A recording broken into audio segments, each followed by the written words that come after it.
Olá pessoal, boa noite. Boa noite pessoal, tudo bom? Vamos começar esquentando as turbinas aqui para nossa live de mais uma semana da imprensa, 30ª semana da imprensa, dessa entidade quase centenária, essa entidade de 91 anos, que é a Associação de Imprensa Campista. É um orgulho, um baita orgulho, um orgulho para todos nós, profissionais de comunicação, profissionais de jornalismo aqui da região, fazermos parte dessa entidade, fazemos parte dessa história, dessa entidade. A gente já teve uma oficina muito bacana com o Elton Cordeiro agora há pouco, que terminou agora há pouco, e agora a gente tem mais uma atividade, a segunda atividade da noite dessa Semana da Imprensa, que é um dos eventos mais importantes, mais tradicionais aqui. E aqui a gente faz também toda uma referência especial ao Hélio Cordeiro, que é ex-presidente da Associação de Imprensa, que criou esse evento lá em 1990. Ele começou a promover, né, a concepção inicial do evento era fazer um congraçamento ali entre os jornalistas. Ao longo do tempo ele foi mudando um pouco de perfil e hoje tem um perfil de bastante conteúdo, né, de bastante discussão, né, e agora a gente está, deixa eu ver aqui, já vamos começar a chamar aqui, a gente vai receber a Maria José, que é presidente. Deixa eu ver se ela já está aqui para poder adicionar. Olha quanta gente que bacana que já está aqui, a Lourdes, tantos alunos, o Lucas, olha que bacana, a Hortência, a Névia, tá aqui, vamos ver. Vou autorizar aí a Maria José Braga para entrar com a gente. A Maria José Braga é presidenta. Deixa eu acertar aqui, peraí. Estamos aí com a Maria José. Boa noite, Maria José. Boa Me noite, ouve bem? Vitor. Tudo, prazer estar com vocês. Tudo bem? Como é que tá? Tranquilo? Resistindo bravamente nessa pandemia? Estamos todos resistindo, né, à pandemia e aos demais problemas desse país.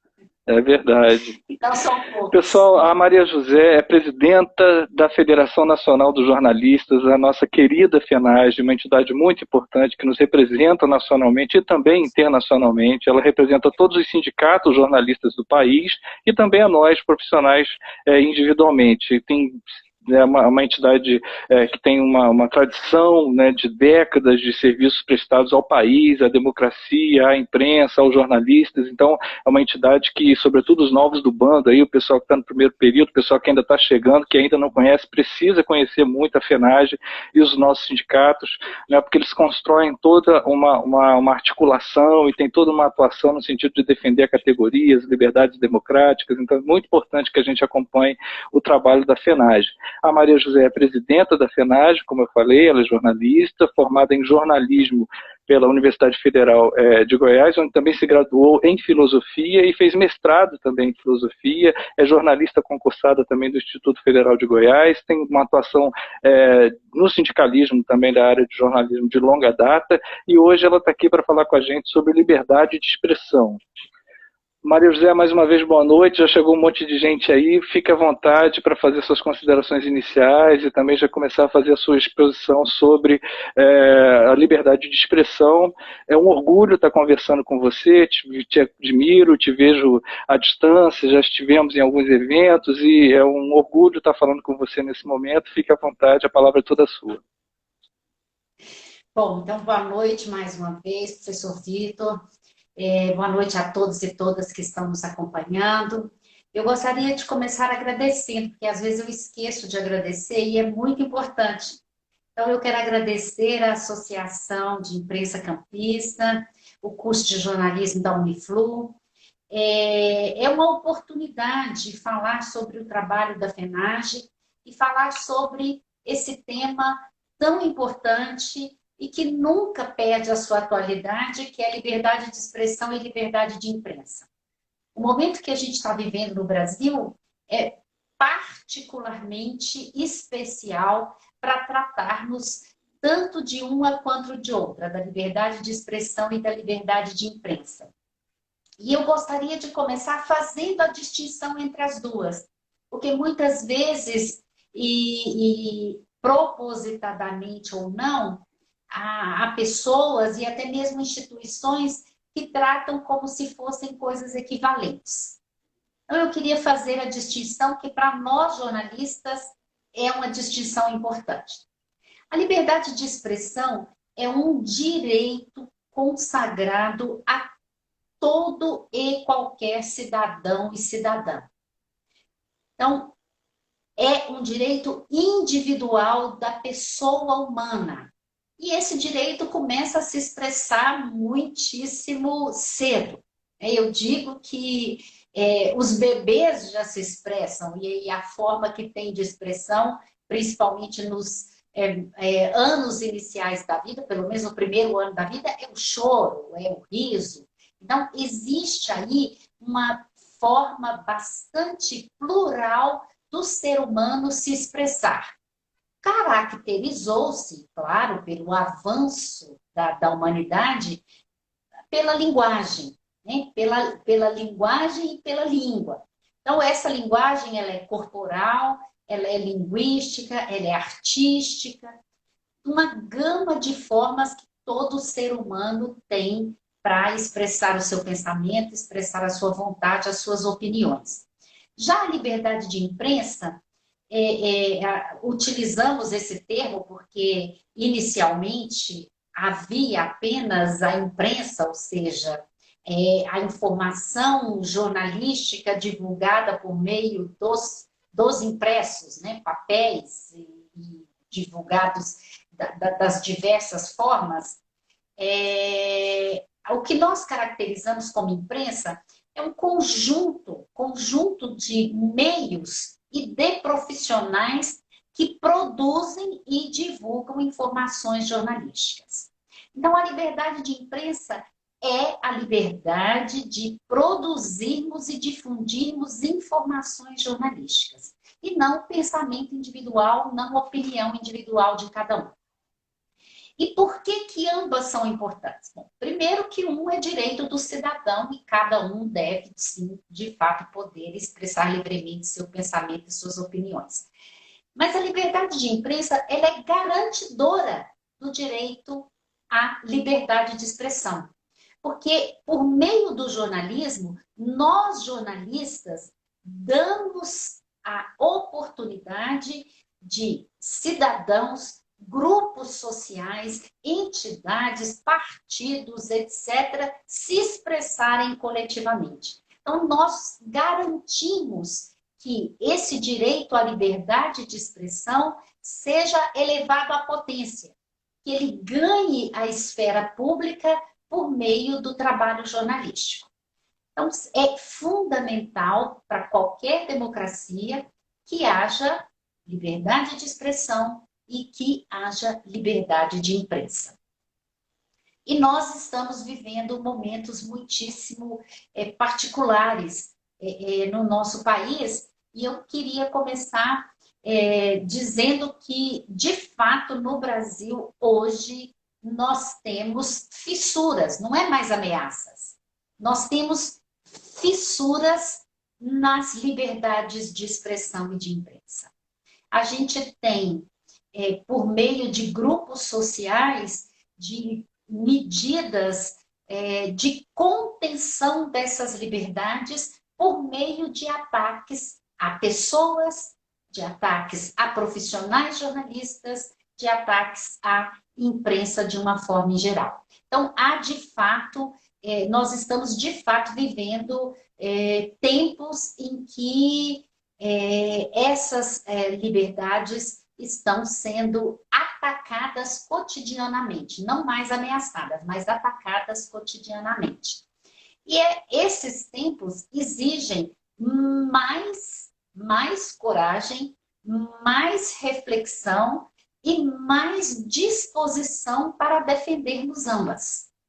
Então, só para citar o caso que ganhou repercussão nacional mais recente, né, o ataque por meio de uma instituição da presidência, a Advocacia Geral da União, entra com processo contra um cartunista por uma charge, por uma expressão de opinião jornalística por meio do humor, que é a charge. Então, de fato, há uma tentativa de cerceamento dessas liberdades no Brasil. E do mesmo jeito, os veículos de comunicação e nós, jornalistas, estamos sendo cotidianamente atacados. E esses ataques não são apenas retóricos, apesar de que há, sim, muita gravidade nos ataques verbais, há muita gravidade nos chamados ataques virtuais, feitos por meio das redes sociais, porque isso também afeta o profissional jornalista, mas também estamos sendo atacados nas ruas, ou seja, nas redes e nas ruas. Maria José, sim, picotou só um pouquinho, se você pudesse retornar um pouco a questão do Aroeira e da charge, o que esse caso que deu uma falhada na conexão aí, um pouquinho, a gente perdeu um pouquinho do teu áudio. Ah, tá. Bom, eu estava dizendo que esse é um caso que ganhou repercussão nacional e que é muito emblemático de que nós já estamos vivendo tempos de cerceamento das liberdades de expressão e de imprensa. No caso da charge do Aroeira, nós consideramos um ataque à liberdade de imprensa, porque a charge é jornalismo de opinião, ou seja, o chargista, ele é um profissional do jornalismo que emite sua opinião, geralmente crítica, né? É muito difícil fazer uma charge a favor, né? Mas emite a sua opinião crítica diante de fatos da sociedade. E a charge do Aroeira, ela foi muitíssimo feliz porque ela criticou o pronunciamento do presidente Jair Bolsonaro incentivando pessoas a invadirem hospitais. Olha, isso é crime, isso é um crime contra as pessoas que estão ali, contra a saúde pública. É de fato muitíssimo grave. E, felizmente, houve uma reação muitíssimo forte da sociedade brasileira, das instituições, e houve uma reação que eu considero exemplar dos demais chargistas. E nós tivemos um movimento chamado Charge Continuada, em que todos fizeram uma releitura da charge do Aroeira. Ou seja, se for para a Advocacia Geral da União processar um, vai ter que processar todos. Para dizer que esses profissionais não aceitam a tentativa de censura imposta pelo governo federal. E eu continuei dizendo que os jornalistas, de uma forma geral, e vários veículos de comunicação, estão sendo atacados nas ruas e nas redes. Nas ruas, ataques verbais e também ataques físicos. Nas redes, os chamados ataques virtuais, que também são muito graves, porque desestabilizam os profissionais do ponto de vista emocional. Há verdadeiras campanhas contra profissionais de imprensa por meio de redes sociais. E é óbvio, ninguém quer ver seu nome, ninguém quer estar o tempo todo tendo que se explicar, tendo que fazer desmentidos, tendo que se colocar publicamente para defender a si e ao seu trabalho. Então, há de fato uma situação muitíssimo preocupante no Brasil e, como eu disse, devemos estar todos atentos e todos dispostos a ir às últimas consequências para defender as liberdades de expressão e de imprensa, que são pilares inabaláveis da democracia. Não existe democracia se o cidadão não puder se expressar. Do mesmo jeito, não existe democracia sem uma imprensa livre, plural e diversa. Então, precisamos de estar na defesa da profissão dos jornalistas e na defesa do jornalista como profissional que é responsável por fazer essa informação de interesse público chegar na casa do cidadão e da cidadã. Parece algo simples, mas não é tão simples assim, porque produzir uma notícia, apurar uma notícia, fazer com que aquela informação seja de fato qualificada, exige trabalho, exige tempo, exige dedicação, e é o profissional jornalista que faz isso. Por isso, a FENAGE mantém a sua defesa intransigente do profissional jornalista, nada justifica uma agressão a um jornalista, e mantém a sua defesa intransigente do jornalismo. Isso não significa, eu gosto de enfatizar, que nós somos imunes a críticas. Mas uma coisa é crítica, outra coisa é ataque. Então, o jornalista pode errar, veículos de comunicação podem errar e erram. E podem receber críticas e devem, vamos dizer assim, aproveitar essas críticas para melhorar o seu trabalho. Mas crítica é diferente de ataque. E nós temos que observar que a democracia garante, sim, o direito à crítica, mas não garante o direito ao ataque. Ataque é crime, pode ser crime de opinião, injúria, calúnia e difamação, e pode ser crime comum, que é o crime de agressão, o crime de tentativa de assassinato, de lesão corporal, que vem ocorrendo, infelizmente, com muita frequência no nosso Brasil do presidente Jair Bolsonaro. E aí eu queria também ressaltar o papel do presidente da República nessa onda de violência contra jornalistas e veículos de comunicação. A FENAGE faz um relatório anual da violência contra jornalistas e liberdade de imprensa no Brasil. O relatório de 2019 mostrou um crescimento de 54% da violência contra jornalistas em relação a 2018. E desses mais de 200 casos de agressões a jornalistas e a veículos de comunicação, 58% foram protagonizados pelo próprio presidente da República.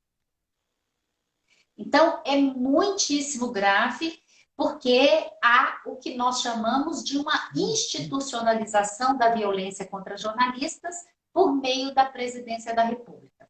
O presidente, desde a campanha, demonstrava que não tinha apreço pela democracia e pelas instituições democráticas, apesar de fazer um discurso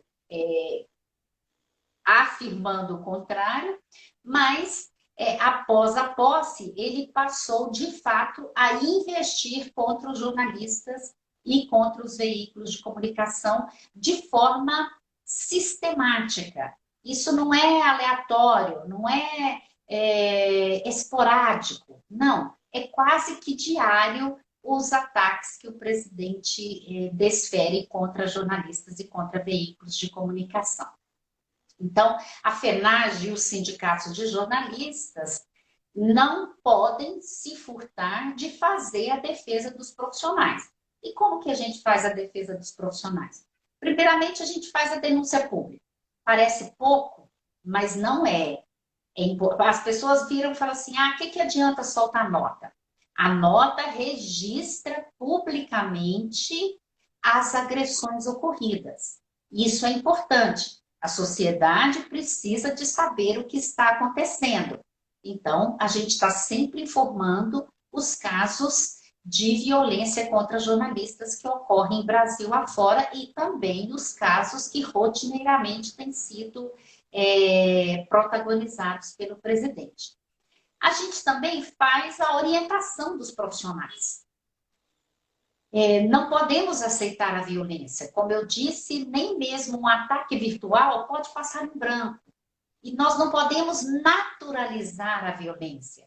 Nós não podemos achar que é normal alguém ficar descontente com uma reportagem e ir para uma rede social e caluniar o jornalista responsável por aquela reportagem. Isso não é normal, isso não é liberdade de expressão. Calúnia é crime, injúria é crime, difamação é crime, e a pessoa humana tem que ser respeitada, e o jornalista é pessoa humana que precisa de ser respeitada, e além disso, no exercício da sua profissão, ele está cumprindo o seu papel social de informar a sociedade. Então, ele precisa duplamente de proteção, como cidadão e como profissional que tem o dever de levar a informação para a sociedade. É para isso que o jornalismo existe. Então, é para fazer com que as informações que muitas vezes, principalmente autoridades, empresas, querem que fiquem escondidas, o jornalismo tem que trazer essas informações à luz, para que a sociedade possa saber o que está em disputa, para que a sociedade possa se posicionar e exigir, inclusive, mudanças de curso da história. Em determinados momentos, isso já aconteceu com a contribuição fundamental dos jornalistas e do jornalismo. Maria José. Tá bom? E a gente podia entrar no bate-papo. Maravilhoso, muito bom. O diagnóstico que você fez, assim, né, nesse pouco tempo, já nos deu essa panorâmica, né, esse raio-x do momento em que a gente vive. Eu só ia sugerir, assim, pedir para você, porque talvez tenha uma nova geração que está vivendo mais de perto esse momento, né, e até um momento muito polarizado, que pode entender esse tipo de colocação e essa postura da imprensa com relação ao governo atual, dentro desse ambiente de polarização, mas você mesmo, né, caracterizou muito bem o que está colocado em termos de ataque às liberdades de expressão e liberdade de imprensa, né, estabeleceu as diferenças aí também entre ambas. Eu queria pedir para você, assim, sobretudo para as novas gerações, para que dissesse o que há de diferente no momento em que a gente vive? Porque você mesmo falou do relatório da violência, mostrou o dado, o crescimento, né? Então realmente os números já começam a mostrar isso. Agora, a atividade jornalística também sempre foi muito difícil, sempre enfrentou, na verdade, há quem diga até que o jornalismo se faz sempre contra alguém, né? O jornalismo se faz enfrentando resistências mesmo, sobretudo de governos. O Brasil é um país muito violento, a gente teve momentos de ditaduras muito longas, inclusive, né? Então, assim, de certo modo, isso não é uma novidade para o jornalismo enfrentar períodos muito, muito obscuros. Mas o que se percebe de diferente nesse momento que a gente vive, sobretudo após um período de redemocratização, né, em que a gente já não esperava mais estar vivendo um momento como esse? É preciso fazer a distinção entre momentos de exceção, como foi a ditadura militar no Brasil, e momentos de democracia. Então, para a jovem geração que não viveu a ditadura militar, na ditadura militar não havia absolutamente nenhuma liberdade de expressão e nem de imprensa. Né? Artistas eram censurados, jornalistas eram censurados, pessoas que falassem contra o governo eram perseguidas, presas, torturadas, mortas, desaparecidas forçadamente. Então, é um estado de exceção em que o Estado assume a violência para si e usa dessa violência para eliminar qualquer crítica e qualquer oposição. Parece impensável, durante a ditadura militar, as principais redações do Brasil tinham um censor dentro da redação. Né? Então, antes de um jornal ser publicado, antes de um telejornal ir ao ar, aquele censor verificava todas as notícias e dizia o que podia e o que não podia ser levado a público.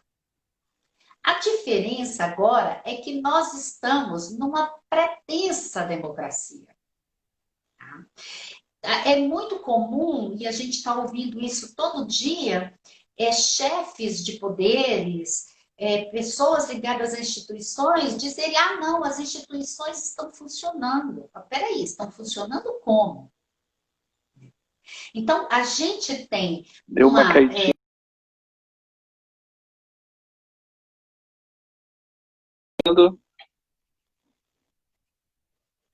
sim, com muitas rachaduras. E essas rachaduras precisam de ser percebidas pela sociedade.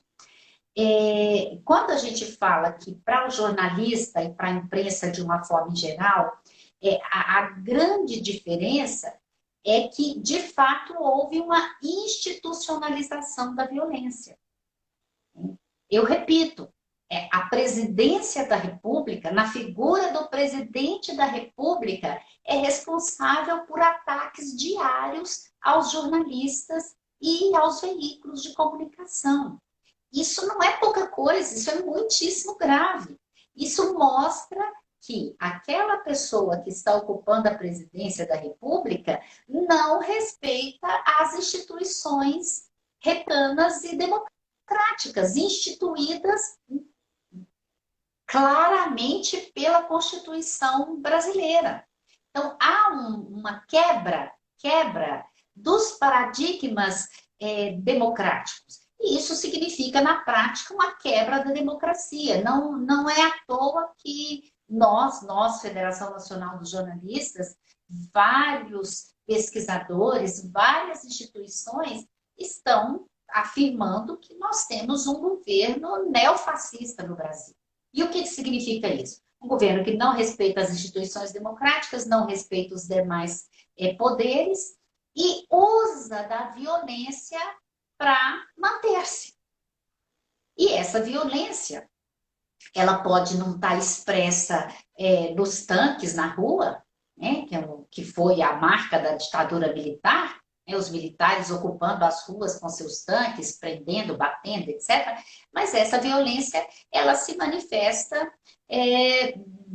além das agressões físicas, ela se manifesta institucionalmente, como eu disse, por meio de ações de instâncias da presidência da República, o próprio presidente, a Advocacia Geral da União, né? Então, agindo aí contra jornalistas e contra a imprensa de uma forma geral. Isso é novo, não ocorreu antes, você tem razão, nós jornalistas sempre somos criticados, veículos de comunicação sempre são criticados, mas nos últimos anos a gente teve ali, sim, ampla liberdade de imprensa,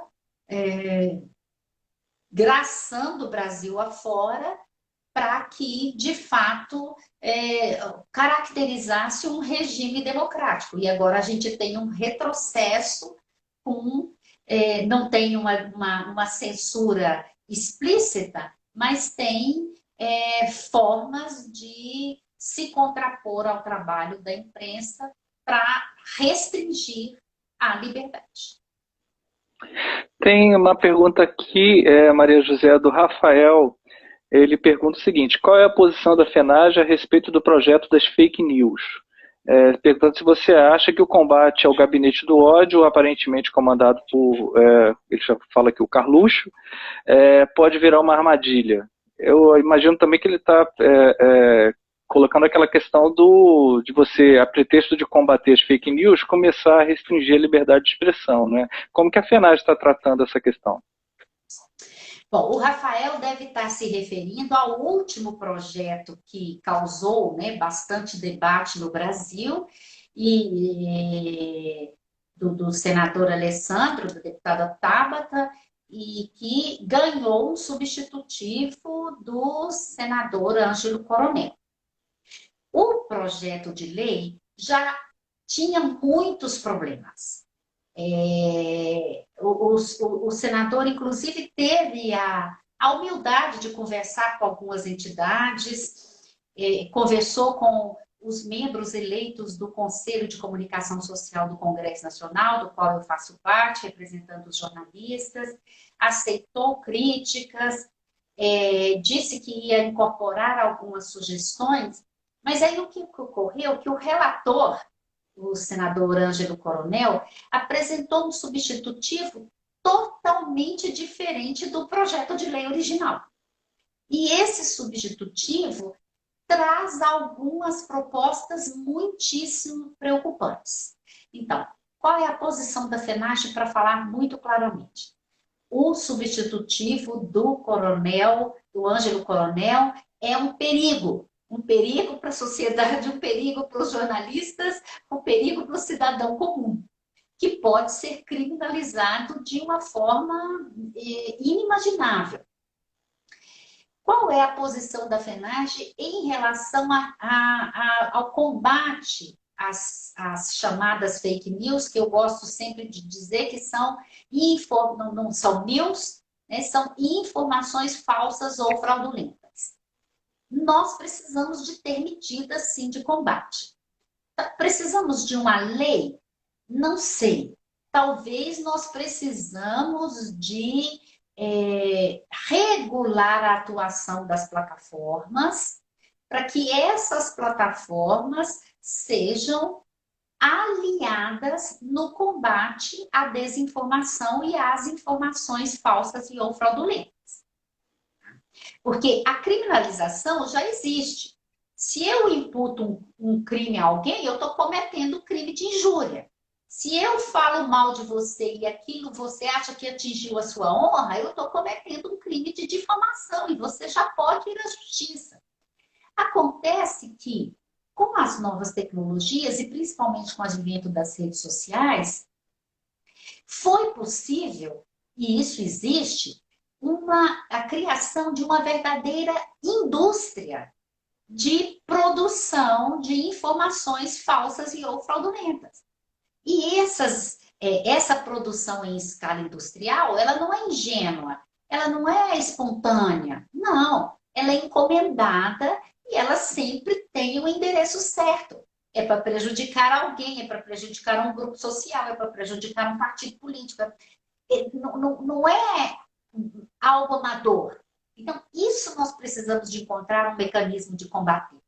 E, a meu ver, aí sim eu falo na regulação das plataformas, porque é por meio das plataformas que a gente pode chegar, por exemplo, nos disparos automáticos, né, nos disparos robotizados, e aí, a partir desses disparos, chegar na origem e, a partir da origem, chegar na fonte financiadora e na fonte produtora propriamente dita.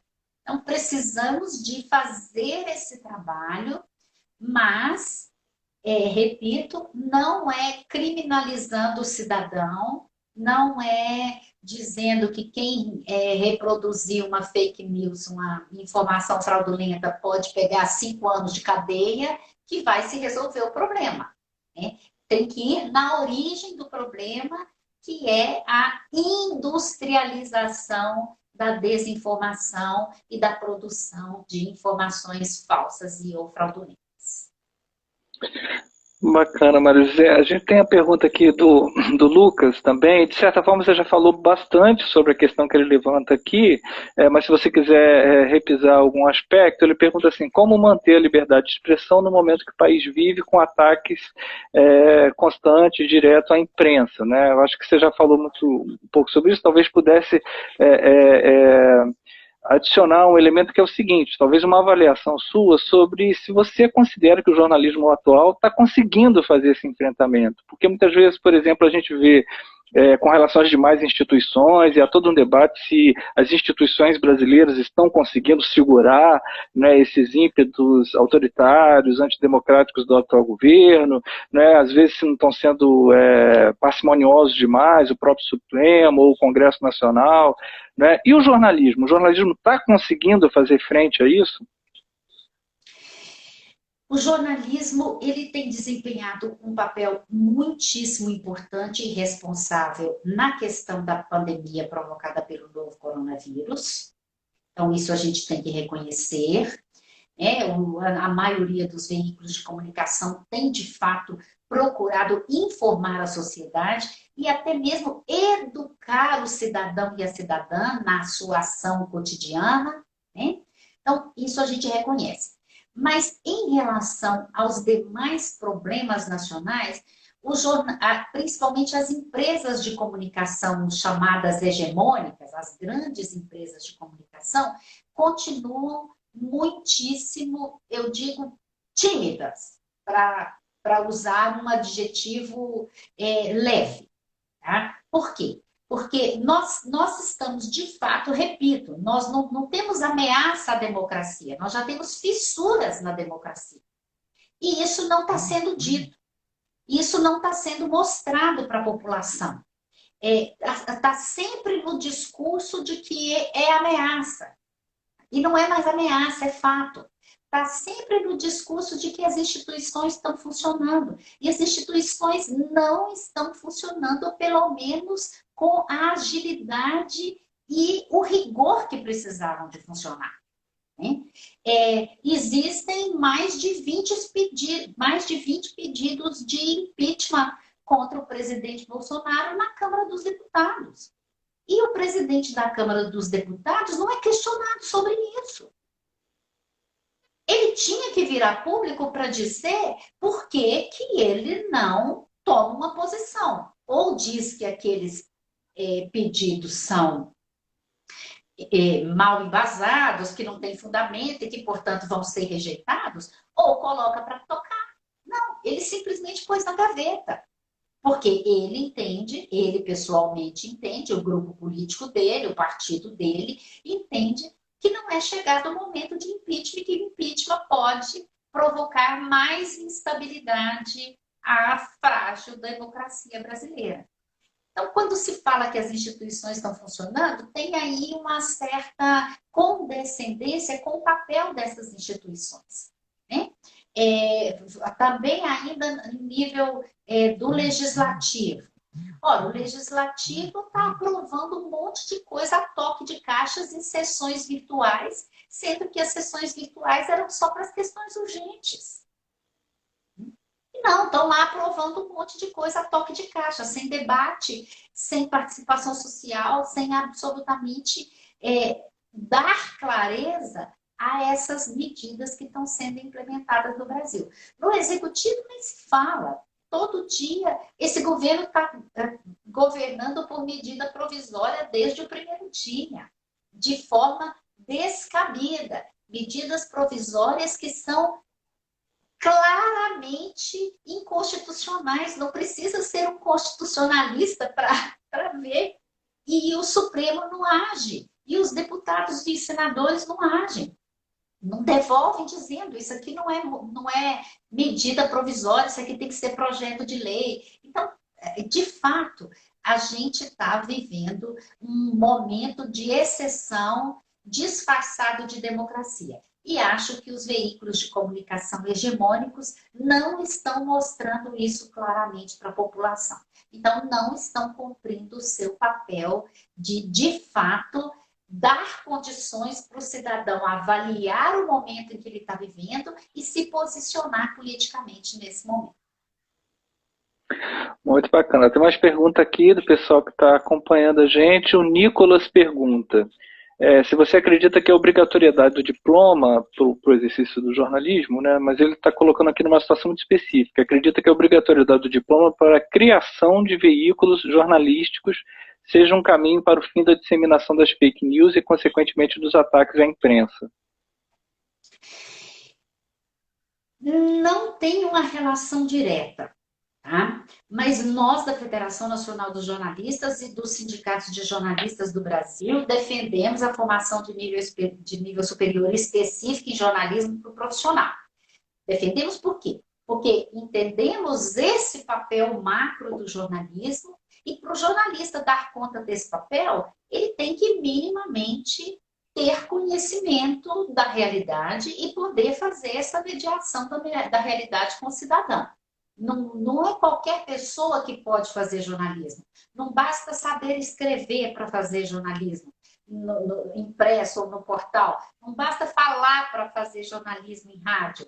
Não basta ser bonitinho para fazer jornalismo de televisão. É preciso, de fato, de conhecimentos teóricos da realidade, é preciso de conhecimentos teóricos do jornalismo e da comunicação, é preciso de conhecer as técnicas jornalísticas e é preciso, principalmente, o compromisso ético que o jornalista tem de ter com a sua profissão.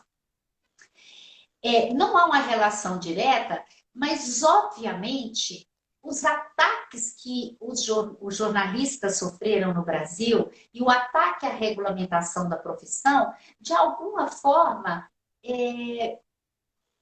diminuiu a importância que a própria sociedade dava ao jornalismo.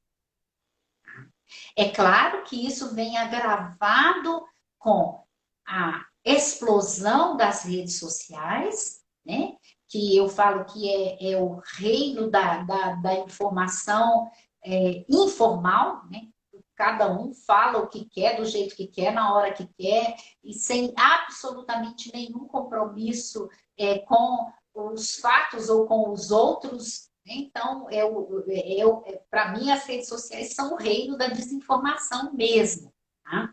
Então, somado a esse fenômeno da explosão das redes sociais, a gente vê aí o crescimento da desinformação e o crescimento das informações falsas e ou fraudulentas, que eu também distingo as duas, apesar de vários pesquisadores estarem tratando como se fossem semelhantes.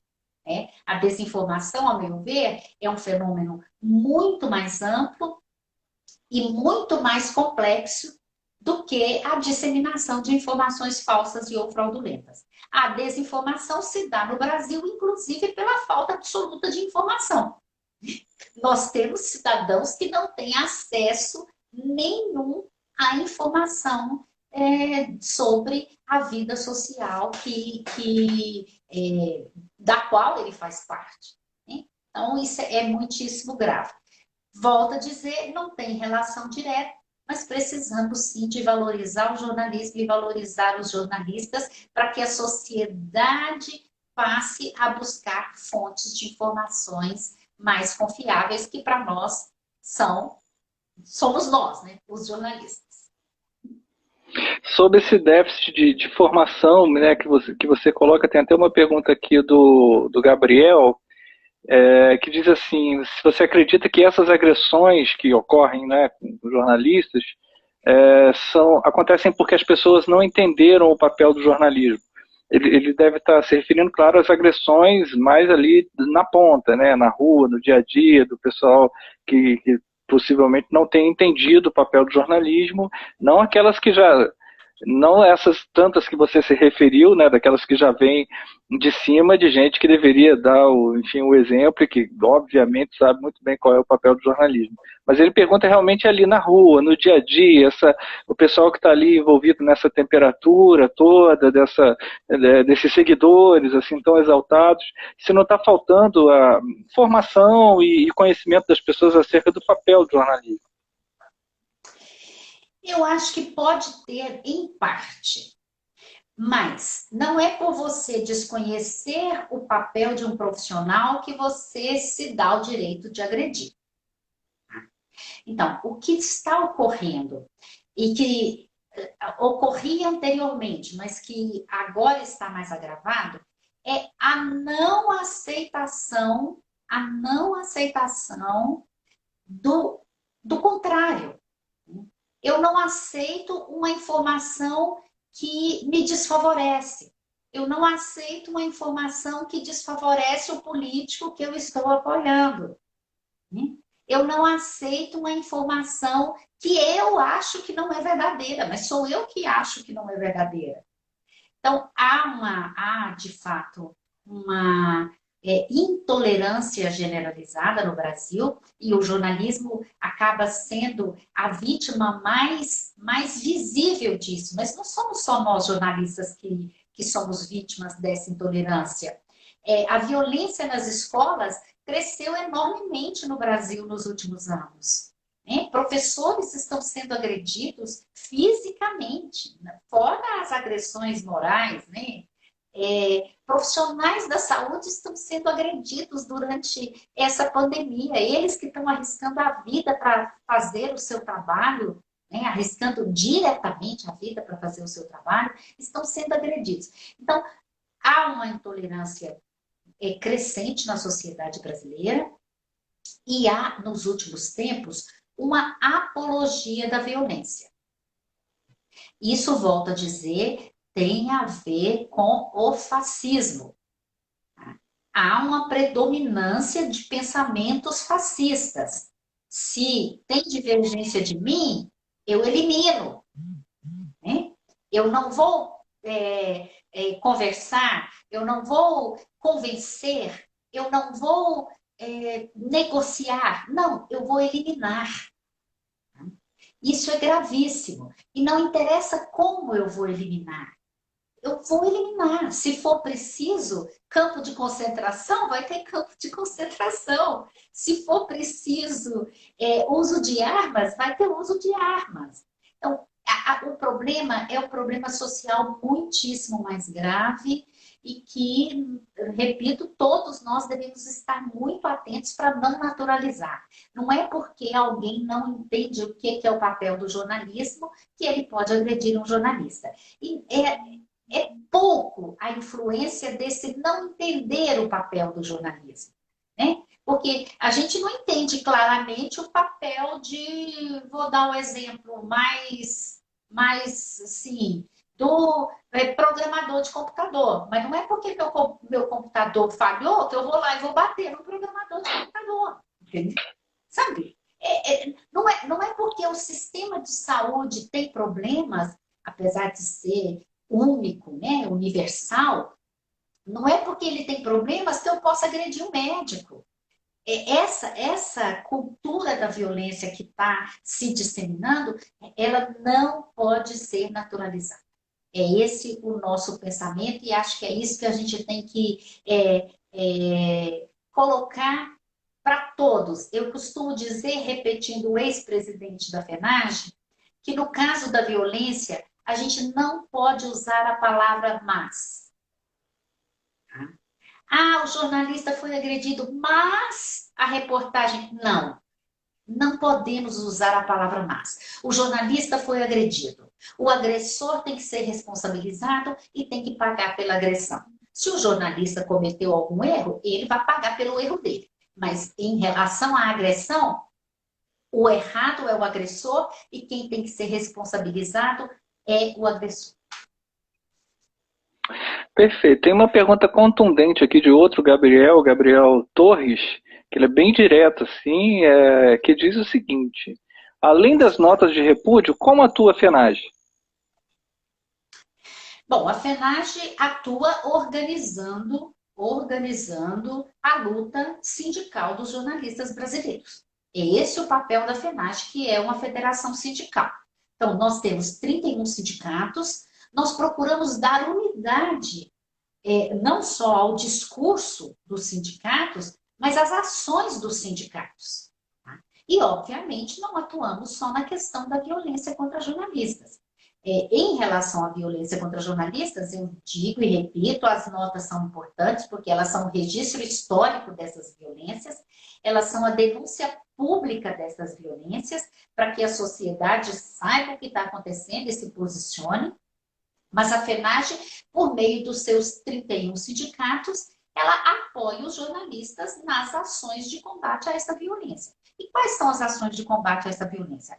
A apresentação formal de queixa-crime, de registro de boletim de ocorrência, de advogado para ir dizer, fulano me agrediu, eu quero abrir um processo contra esse fulano, ele vai ter que ser responsabilizado, vai acompanhar o processo. Então, há essa rede de apoio dos sindicatos brasileiros. E em relação às demais ações sindicais, nós estamos o tempo todo atuando. Né? Os sindicatos de jornalistas, as pessoas perguntam assim, o que o sindicato faz? Eu falei, você já participou de uma negociação salarial que o sindicato faz todo ano? Então, só pela negociação salarial que o sindicato faz todo ano, ele deveria ser reconhecido como fundamental para a categoria. Mas ele faz muito mais do que negociação salarial. Ele faz o tempo todo a defesa da categoria, a organização da categoria, as reivindicações da categoria. E no caso da FENAGE e dos sindicatos de jornalistas, como nós não temos um conselho profissional, a gente acaba também assumindo a luta institucional da profissão.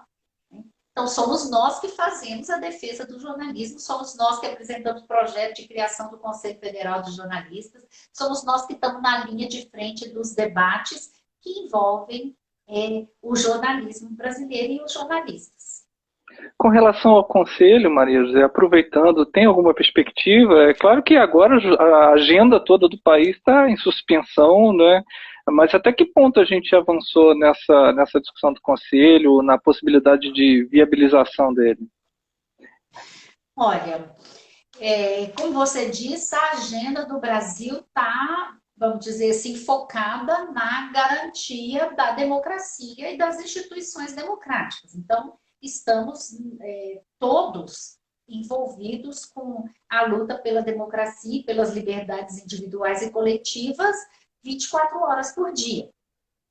A gente entende que com esse governo e com essa composição do Congresso Nacional, muito dificilmente a gente vai conseguir avançar em pautas tão avançadas como essas que a gente propõe, né? A criação de um Conselho Federal de Jornalistas com poder de fiscalização do exercício do jornalismo no Brasil, né? É uma pauta que, quando a gente teve um momento de maior suspiro democrático, nós não conseguimos levar adiante por oposição das empresas de comunicação. As próprias empresas de comunicação não querem, né, que tenha um órgão que possa minimamente fiscalizar o trabalho delas e que possa, por exemplo, dizer que um profissional em determinada situação feriu o código de ético dos jornalistas brasileiros. Então, é de fato uma situação desfavorável nesse momento.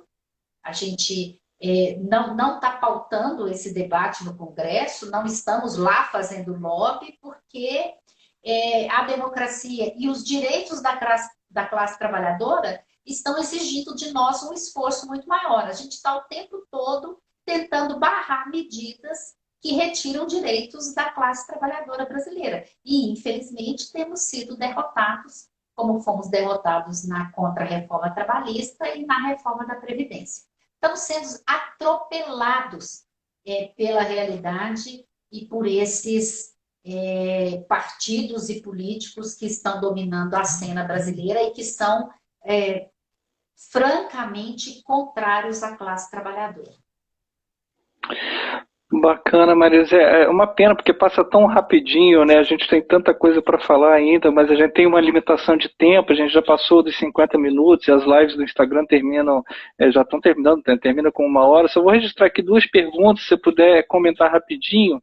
Uma da Carolina, que diz: alguns teóricos acreditam que o caminho para barrar a propagação das fake news deve começar pela educação básica, estimulando o discernimento na escola, estimulando a leitura, né, nas escolas. Se você acha um caminho eficiente isso, né? E já engato aqui com a pergunta da Márcia, que também tem relação com isso, que é: será que por ler pouco as pessoas acabam por acreditar em informações falsas ou absurdas? Então, pedi para você comentar rapidinho, também já engatando nas suas considerações finais, Maria Zé. Eu sei que o tempo é curtíssimo, né, mas a gente precisa encerrar a live aqui.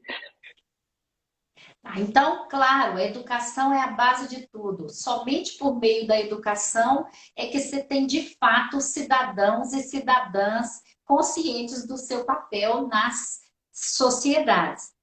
A gente fala há décadas que nós precisamos de educação midiática como conteúdo transversal nas escolas. Agora, então, com essa onda, né, de informações falsas ou fraudulentas, ficou mais evidente ainda que é preciso ter cidadãos e cidadãs com formação, com leitura, com crítica, com poder, de fato, de constituir juízos. Então, estamos totalmente de acordo e é uma luta que não é nova, né? O Fórum Nacional pela Democratização da Comunicação fala em educação midiática há pelo menos 30 anos. Então, precisamos de conseguir levar a cabo essas pautas que nos são caras. E, por fim, eu agradeço mais uma vez a oportunidade de estar falando com o pessoal da Associação de Imprensa Campista, com os alunos do curso de jornalismo da Uniflu, e estou sempre à disposição para futuros bate-papos. Maria José, nós que agradecemos muito, assim, seria maravilhoso se a gente tivesse mais tempo e pudesse dispor também, né? Mas, enfim, o teu papo foi maravilhoso, acho que aclarou uma série de questões aqui que a gente precisa tratar com os nossos alunos, enfim, a repercussão está ótima aqui, muita gente comentando, gostando bastante. Então, em nome da Associação de Imprensa Campista, do curso de jornalismo do Uniflu, eu agradeço muito essa oportunidade que você nos deu, desse bate-papo com você. Nós também estamos aqui à sua disposição né, para o que você precisar aí na FENAGE, junto à atuação dos jornalistas. Muito obrigado mesmo, boa noite para você. Vamos todos resistir bravamente nessa pandemia e nesse pandemônio que a gente está vivendo, né? Estamos resistindo bravamente. Abraços. Um abraço. Pessoal, vamos seguindo então com a Semana da Imprensa, tem uma série de programações aí ao longo da semana, vamos ficar atentos nas divulgações das redes sociais, temos mais oficinas, mais lives durante as noites todas durante essa semana. Muito obrigado a todo mundo por ter acompanhado, uma boa noite e até a próxima.